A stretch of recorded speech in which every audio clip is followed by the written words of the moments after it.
Hello and welcome to the Ship Psychology channel. My name is Crystal Vogels and I will be your counselor for today. We are going to talk about sleep.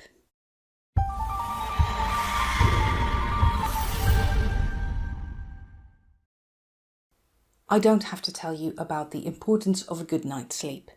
If you've ever had one or specifically multiple nights, sometimes for weeks or months on end, where you sleep very poorly, then you know how exhausting it is. Not just physically, but above all, it is mentally exhausting. And that is because while sleep seems to be a physiological thing, something that we do because our body needs rest, actually sleep is much more important to the psyche than it is to the body. So what happens on a regular night's sleep? What should be happening, so to speak? Well, yes, it is a matter of your body needing time to rest and recuperate, but it's mostly your brain that needs to rest. When you look at the crew of the ship inside your head, it's not the deckhand, the one who runs the physical ship, who needs sleep. The one who needs sleep the most is the captain. Your rational brain is working very hard throughout the day and your captain is tired by the end of it. All the calculations, all the different possibilities, all the different issues that you have to work with, the decisions you have to make throughout the day. We make hundreds, if not tens of thousands of decisions throughout the day. We're not always aware of it, but our captain has a lot of work on their hands. And you notice that because by the end of the day, when all goes well, you start to shut down. You become less alert, you're not paying that much attention anymore, it becomes more difficult to process information. So you may be watching Netflix, but you're not registering much of the story. You're trying to read a book, but it's like the letters just float away and you can't remember what you've been reading. And that's how you notice that, okay, your captain is shutting down for the night. We are perfectly capable of being physically awake while our captain is sleeping. It just means that we are indeed less alert. We're not very good at making decisions. And in a way, we're drunk without the buzz.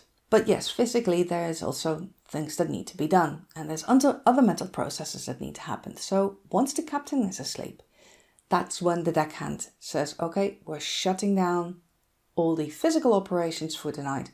Sure, things like digestion, your heart, your lungs, your nervous system, all that continues. It has to, your body has to stay alive. But everything that is optional, and that's mostly your limbs and everything that you use consciously, that gets shut down. And that's when you close your eyes, tune out, and physically fall asleep. And now it's nighttime. Your ship is there, lying at anchor in a calm bay. Your captain's asleep, lights are out everywhere, your deckhand's asleep. No one's manning the sails, they don't need to. But the first mate is awake. Because the first mate, the animal part of our brain, the first mate doesn't sleep. That part of our brain stays awake all night. They may rest, as in their activity drops, but they don't shut down for a sleep cycle the way that the other parts of the brain do. So what happens is your first mate starts, doing things to keep themselves occupied throughout the night. And they start cleaning up the things that are in their domain. All the impressions you had throughout the day, all the thoughts, fantasies, all the images that you saw and maybe left a mark somehow. And your first mate goes through all that, sorts it, decides what they want to revisit, what goes into the long-term archive, what can be completely dismissed, throw it overboard, we don't need that. And that is when you dream. Your dreams are a reflection of your first mate going through the motions of cleaning the ship. And when there's a lot to clean up, or there's a lot of things that your first mate has difficulty handling because, which way is up and what do I do with this? And actually this frightens me, but there's no deckhand to support me. There's no captain to help me with a reality check. And that's when you get the really intense dreams and even the nightmares.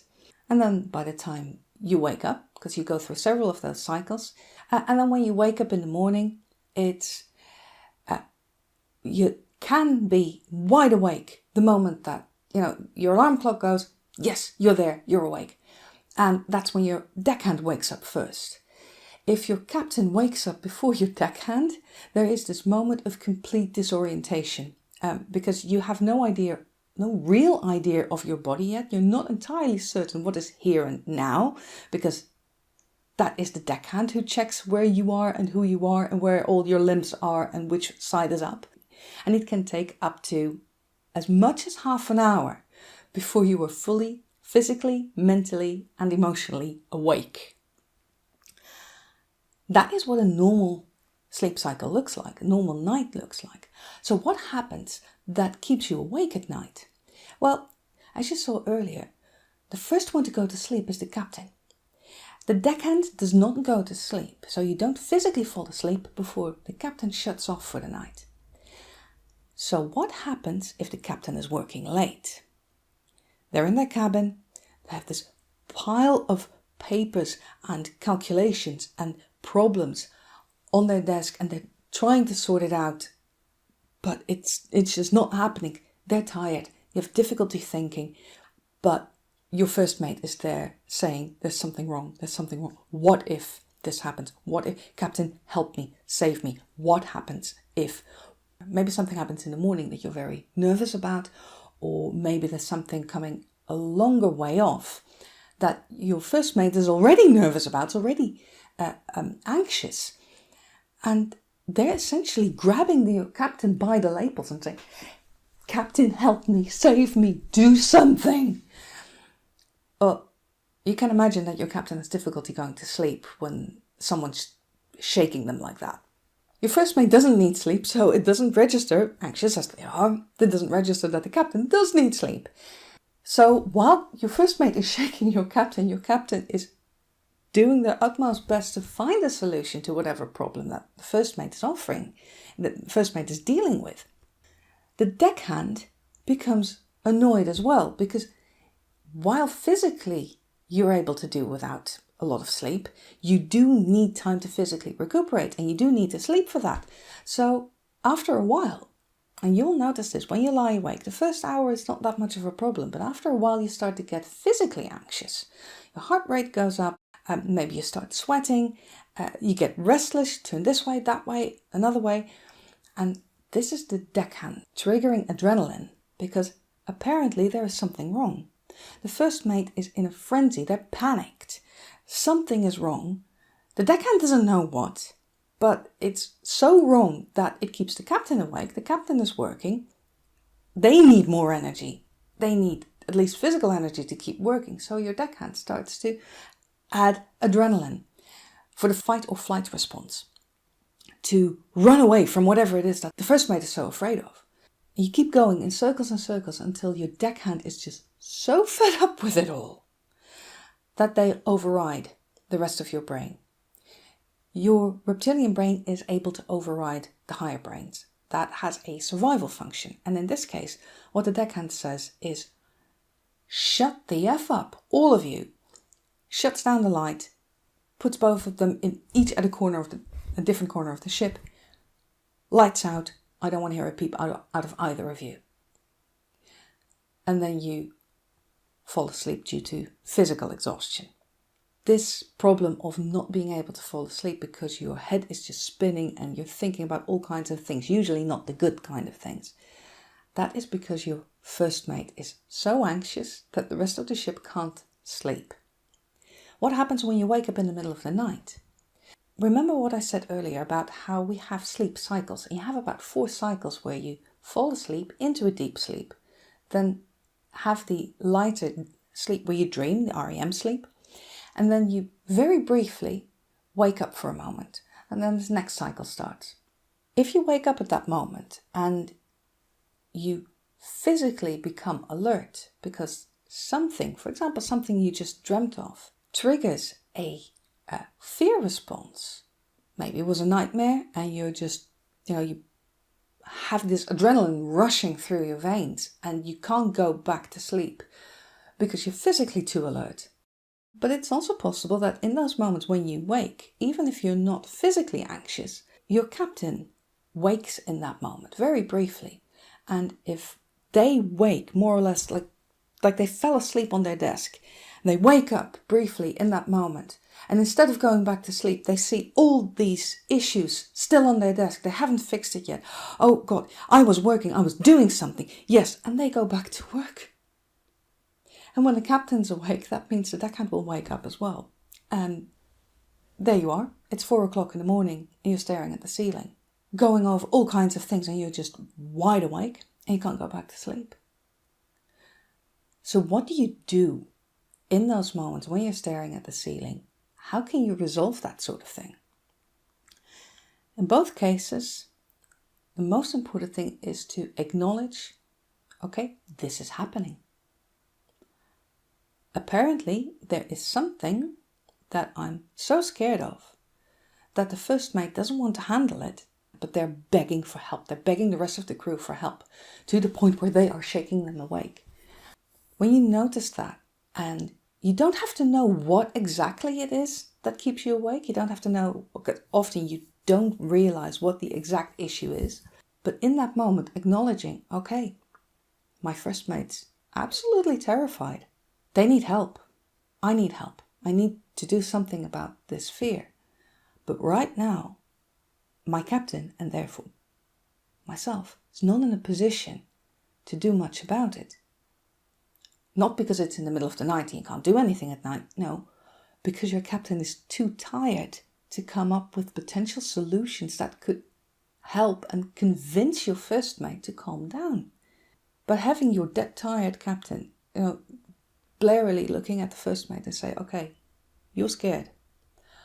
I got that. I understand that you're scared. Not entirely certain what you're scared of, but you are scared. Duly noted. I'll look into that first thing in the morning. I'll look into that as soon as I'm able to. Is that okay? Of course, your first mate would rather have a solution right now, but they understand that they have been heard.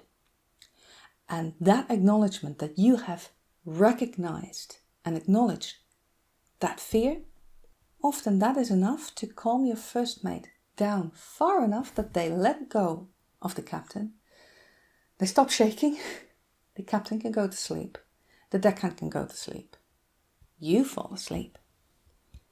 And come morning, there may even be a chance that your first mate is a lot calmer because actually, now that they got out of that panic spiral that they got caught up in, they were able to, maybe resolve or clean up some of the issues themselves while you were sleeping.